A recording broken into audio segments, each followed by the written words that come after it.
Hey, good evening. It's Rex Auto back with another video here. Today we're working on a 2012 Mercedes-Benz.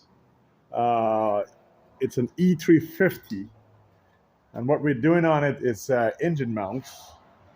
And this seems to be kind of a problem in terms of replacing it because they sit so close up under the exhaust manifold that you're barely not able to get any access in order for you to get a wrench in it to repair it. So some people couldn't tell whether you got to remove the axle to get it, you got to drop the subframe, you got to take the motor up. There's hardly any videos on YouTube that is showing you a proper process on how to get it done, an easier process. But I'm going to show you how to do that today. Very simple. Might include a few specialty tools, and you can get it done. So here we have our engine mounts on the floor. Let's go. Let me get this camera here on here real quick. That's the engine mounts down there. These two engine mounts. I'm going to replace three of them. One on each side on the engine and one on the transmission.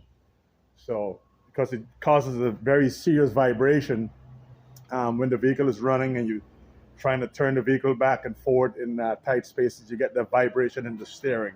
So here are the engine mounts that are installed right there. If you can see, there's one right down in the bottom over here, right down there. Very tight, sits up under the exhaust manifold. You're not able to get any kind of specialty tools or nothing down there. And there's one on the other side, right down here. So we install those two engine mounts. The easiest process that I found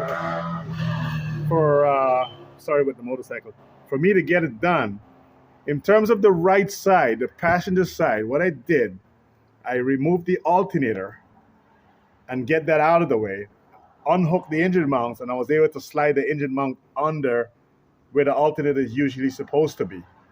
I did the same thing on this side. However, I removed the air conditioning compressor to be able to get that engine mount out and slide it under the position of where the AC compressor should usually be located. I jacked the motor up. This you can buy from Harbor Freight, and lift the pressure off the engine mount up and keep that holding in position. There's a few specialty tools that you might need. What I found that works best, it's a 60 millimeter, either open end Crawford or a gear wrench. Very short, the stubby ones right here. And you're able to get that bolt break loose that sits on top of the engine mount. That bolt that sits right here, it's 60 millimeters, aluminum bolt, so it gets very New England, so we get a lot of salt and all kinds of debris that gets down in here, and the bolt usually gets stuck. So once you get it out, you're going to get a 60 millimeter wrench like this, right?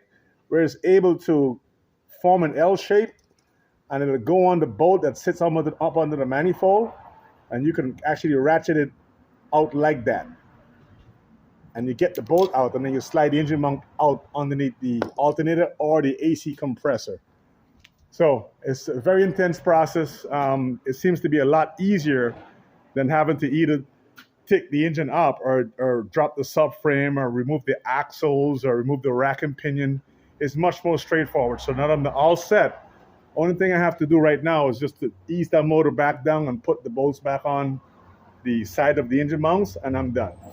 Okay, so I hope this helps someone. If you like the video and you find things to be a little easier the way I describe it, please like and subscribe the video. I'll appreciate it. Thank you.